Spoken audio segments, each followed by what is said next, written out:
Have you noticed how abruptly the United States has changed course?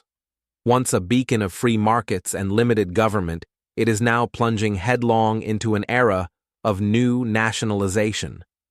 And the man steering this turn is none other than Donald Trump, well known for breaking with convention. On the surface, the world looks familiar. Beneath it, however, a quiet struggle has begun, one that will shape global economics for decades. This is not just about sea lanes or microchips. It is about the reforging of economic sovereignty. Traditionally, nationalization evoked images of governments reluctantly bailing out failing giants. Think AIG or Fannie Mae in 2008. This time is different. Washington is intervening not out of desperation, but out of design. The government has bought stakes in critical firms such as Intel and rare earth producers. In plain terms, the state is becoming a shareholder, able to dictate strategy in sectors like semiconductors and strategic minerals. For once, Democrats and Republicans agree. Only this level of control can secure supply chains and safeguard industries that define the future. The deeper driver lies in intelligence and defense reports that chilled policymakers.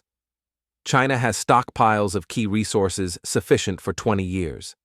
In other words, even if global conditions collapse tomorrow, Beijing could still grow behind closed doors. The U.S., by contrast, discovered in the Ukraine conflict how thin its reserves truly are, especially in rare earths.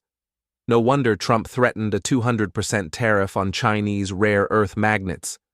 The rhetoric masked an uncomfortable truth. America was exposed. So began a stockpiling campaign without precedent.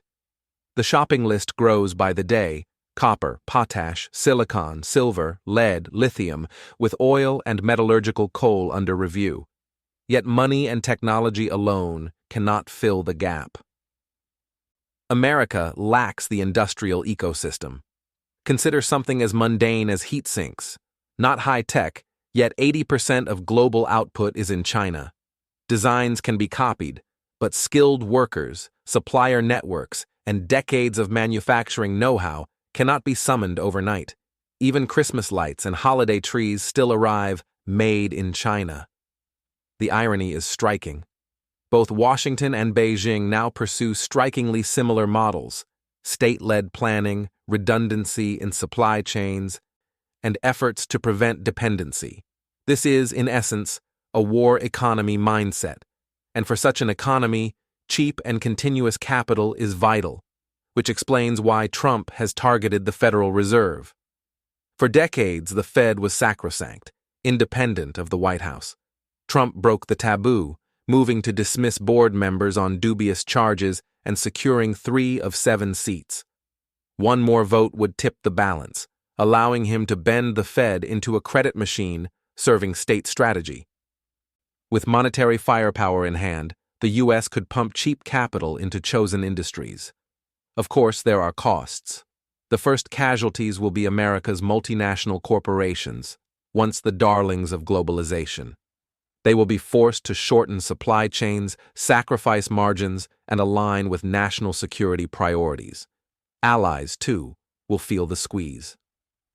As South Korea's president admitted recently, the old model, security from America, economics with China, is no longer viable.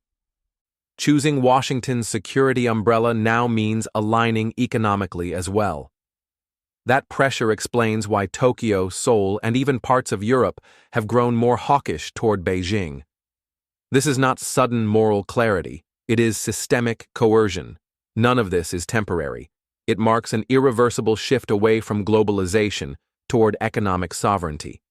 China is racing down the same path, investing heavily in self-reliant supply chains and indigenous technology. For investors, businesses, and ordinary citizens, national security now extends far beyond defense.